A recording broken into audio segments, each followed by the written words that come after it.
De Noordstraat.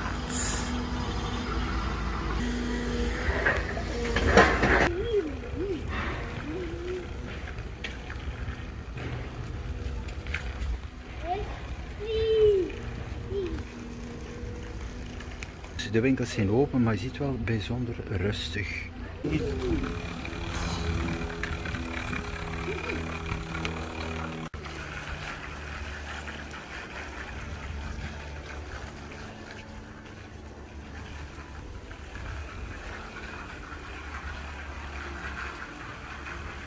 Dus alles is open, maar zoals je ziet, is het echt extreem rustig.